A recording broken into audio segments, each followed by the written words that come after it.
kalau tata ruangnya tidak dikembalikan, tidak dirubah, maka kita akan dikepung oleh bencana. Satu, kita dikepung oleh bencana longsor.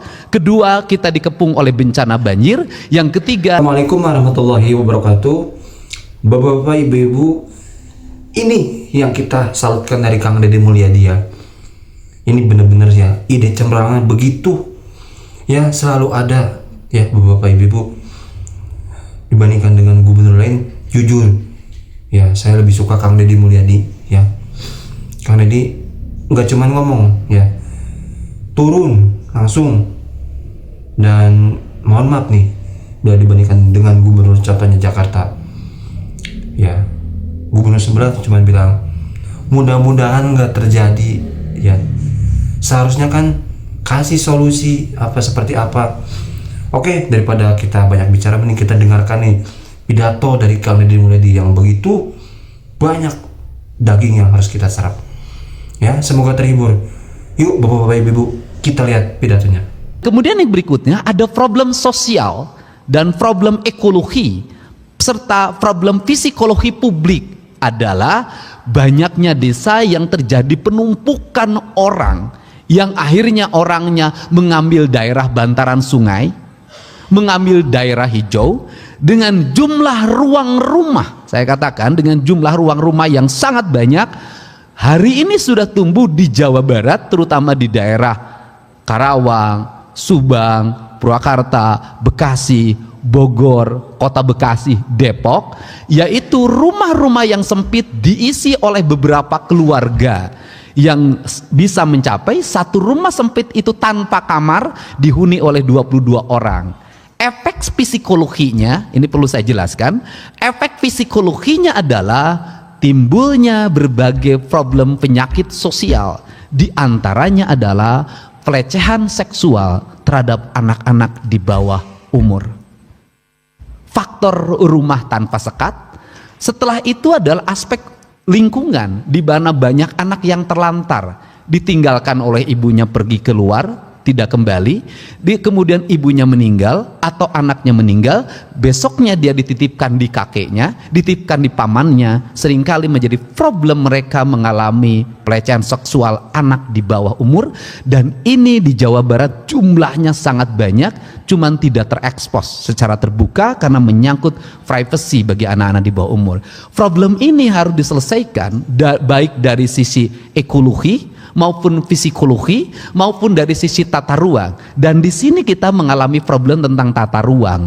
Mohon maaf, tata ruang yang kita sahkan pada tahun 2022 telah menghilangkan kawasan hijau seluas 1,2 juta hektar. Dan itu menjadi temuan dari Kementerian Lingkungan Hidup dan langsung disampaikan pada saya. Kemudian perubahan itu paling banyak terjadi di mana? Perubahan itu terjadi paling banyak adalah di Bekasi, di Kabupaten Bogor. Dan perubahannya menjadi apa? Menjadi kawasan pariwisata, berubahnya area perkebunan menjadi pariwisata, menjadi kawasan pemukiman, menjadi kawasan perhotelan, dan itu legal. Jadi kalau kita bicara hari ini banyak daerah resapan air, daerah yang dalam datanya kawasan hutan, itu berubah menjadi kawasan-kawasan berbeton, dan gubernur tidak langsung membongkar. Karena apa? Karena menunggu pencabutan izin mendirikan bangunan dan pencabutan izin lokasi. Ini adalah problem.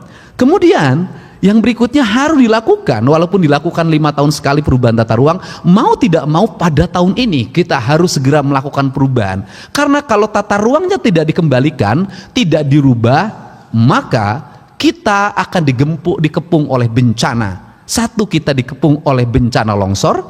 Kedua, kita dikepung oleh bencana banjir. Yang ketiga, kita dikepung oleh bencana ekologi. Sehingga tidak aneh hari ini namanya banjir bukan di daerah pedataran. Hari ini banjir terjadi di daerah pegunungan. Ini problem. Nah, kemudian hampir di seluruh daerah di Jawa Barat, daerah-daerah aliran sungainya, sejak bahasa Sunda, sejak Kuluwung, Kungkulungan, kemudian Susukan, Walungan, kemudian Bendungan, ini mengalami problem penyempitan karena terjadi perubahan lingkup masyarakat, sehingga hari ini hulu air itu dihuni oleh penduduk, daerah aliran sungai dihuni penduduk, kemudian daerah pesawahan dihuni oleh penduduk, rawa-rawa semuanya, hampir semuanya tidak berfungsi, sehingga termasuk juga situ-situ yang dikelola oleh BPWS, PSDA maupun PJT mengalami penyempitan dan perubahan, bahkan sudah banyak yang hilang berubah menjadi bangunan. Perlu saya sampaikan, ada problem di sini, nanti kita harus kritisi bersama. Problemnya adalah mereka yang ditugasi oleh PJT, mereka yang ditugasi oleh BBWS, ya mereka yang ditugasi oleh PSDA untuk menjaga situ atau danau, menjaga daerah aliran sungai, tidak memiliki fungsi apapun, malah ikut menyewakan tanah, menyewakan lingkungan, yang pada akhirnya maraknya bangunan liar di mana-mana, hilangnya aset-aset daerah aliran sungai berubah menjadi perumahan pemukiman, bencana terjadi secara sekaligus. Untuk itu tidak ada jalan lain bagi kita kecuali berani untuk melakukan perubahan-perubahan ini secara terbuka, terkelola, terukur dengan biaya yang mahal, tetapi itu bermanfaat bagi kepentingan lingkungan. Ini pertama. Yang kedua, disparitas utara selatan ini juga harus diatur dengan perda. Utara itu mendapat limpahan dari pengelolaan selatan, limpahan air yang menjadi bahan baku pertanian, limpahan air yang menjadi bahan baku perikanan, limpahan air yang menjadi bahan baku industri, sehingga di utara misalnya yang tumbuh jadi kawasan industri, termasuk di pusat-pusat kota, terjadi lonjakan peningkatan pendapatan daerah sangat tinggi. Tetapi daerah selatannya yang dia menunggu gunung, menunggu hulu air, menunggu hutan-hutan, itu tidak mengalami peningkatan apapun. Kenapa? Karena tidak ada investasi. Untuk itu seiring dengan pembangunan yang berbasis ekologi, sudah selayaknya kita bersama-sama untuk merumuskan zona karbon. Daerah-daerah yang menghasilkan karbon di wilayah pegunungan itu harus segera dihitung berdasarkan perda insentif karbonnya, sehingga mereka tidak merubah tata ruang lingkungannya. Yang kedua, harus ada insentif air. Daerah yang menghasilkan air, sumber-sumber air dan harus menjaganya, maka debit airnya harus dihitung. Karena apa? Karena pajak air yang diperoleh hari ini tidak serta-merta terdistribusi secara adil bagi mereka yang menghasilkan air. Karena airnya ada di hilir, hulunya tetap tidak tersentuh, padahal rusaknya hilir itu diakibatkan oleh rusaknya hulu. Yang ketiga, daerah aliran airnya di Jawa Barat mengalami problem bakteri yang sangat akut, dan saya mengajak pada teman-teman DPRD untuk segera melakukan penelitian secara terbuka. Kenapa? Seluruh limbah industri, limbah rumah tangga masuk ke daerah aliran sungai, melahirkan bakteri-bakteri jahat, dan kemudian masuk ke bendungan yang merupakan daerah penghasil ikan di keramba-keramba. Kapasitas keramba melebihi batas dari 8.000 menjadi 50.000, pakan sangat tinggi, airnya pekat tanpa terkuras, dan mohon maaf, bisa jadi ikan yang seharusnya itu menjadi daya protein yang baik bagi tubuh anak kita, malah terbalik menjadi ancaman. Apalagi anak-anak kita sering memakan ikan dengan tidak melepas kepala dan insangnya. Ini adalah hal yang penting. Saya katakan misalnya, mari kita lakukan penelitian termasuk penyakit yang dialami oleh anak-anak balita, kehilangan imunitas, kemudian berbagai problem lainnya. Ini serius di Jawa Barat. Nah, ini juga harus menjadi arah kebijakan kita. Kemudian yang berikutnya adalah kita mengalami problem dalam pengelolaan badan usaha milik daerah. Badan usaha milik daerah kita dibuat sangat banyak. Setelah itu adalah terjadinya perpindahan aset. Bukan lagi berada di tangan BUMD, asetnya sudah berada di tangan pihak ketiga. Dan sebentar lagi kalau tidak segera diantisipasi, dilakukan investigasi dan pengembalian kembali aset, maka kita berpotensi kehilangan aset triliunan di Jawa Barat.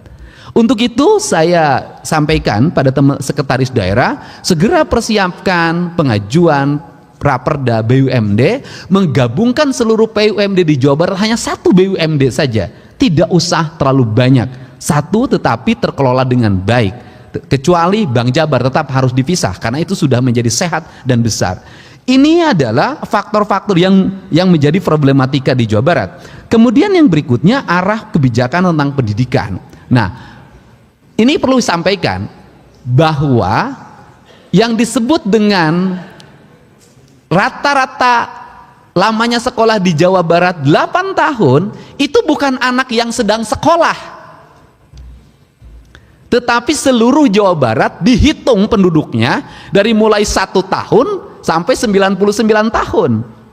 Maka kalau ingin meningkatkan indeks rata-rata lamanya sekolah, maka ada 2 variabel yang harus dilakukan secara terintegrasi dengan kabupaten kota. Yang pertama adalah peningkatan layanan pendidikan sampai tingkat SMA dan SMK, itu yang pertama. Yang kedua adalah memperbanyak program paket di seluruh daerah di Provinsi Jawa Barat. Dengan itu maka lamanya sekolah akan meningkat. Pemahaman rakyat hari ini termasuk pemahaman saya selama ini, lamanya di sekolah diukur berdasarkan survei orang yang sedang sekolah.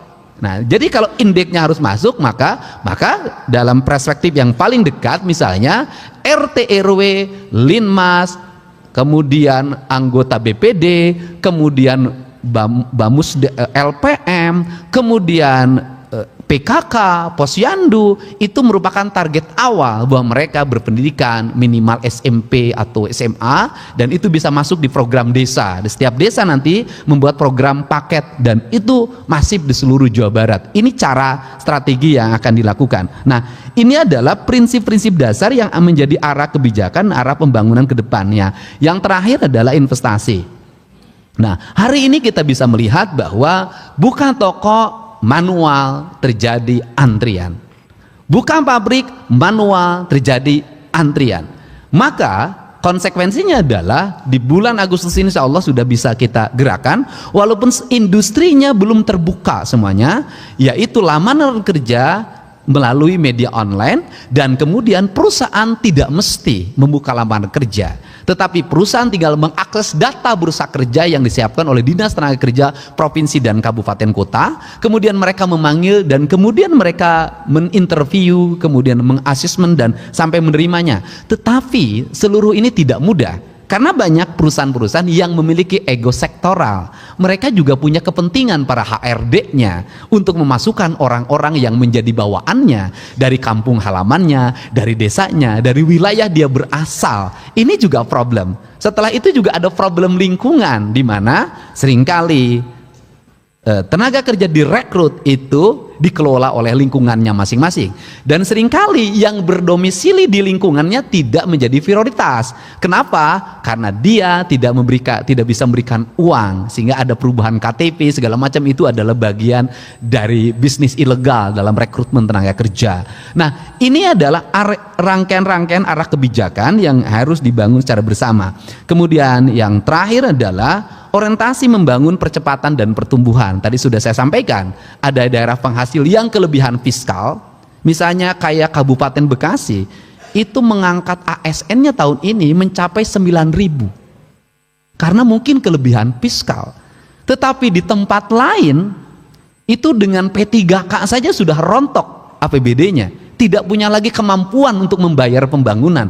Nah, tetapi tidak boleh di tempat ini didorong menjadi industri. Yang harus dilakukan oleh saya tadi adalah membangun rasa adil lewat peraturan daerah atau awalnya Pergub yang mengatur tentang jasa pengelolaan air, jasa karbon, dan berbagai lainnya. Sehingga nanti orang yang di daerah gunung dia tetap mendapat stimulus dan bahagia sebagai orang gunung, orang yang di daerah pesawahan menjadi bahagia daerah pesawahan. Yang terakhir adalah persoalan kepemilikan rumah, dan ini problemnya adalah bahwa satu sisi kita ingin mendorong rakyat kita punya rumah, tetapi di sisi lain ruang terbukanya sudah hampir tidak ada, dan harga yang paling murah tanah itu pasti sawah.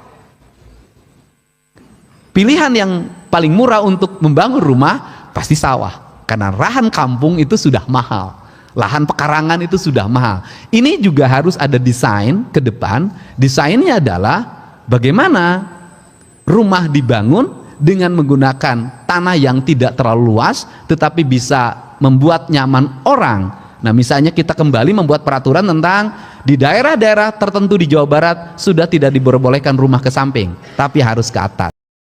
Alhamdulillah, amin. Ya, itu dia tadi pidato dari Kang Deddy Mulyadi yang begitu ya munculkan ide-ide cemerlang, ide-ide positif ya, yang membuat pendengarnya tuh sampai wah gitu ya.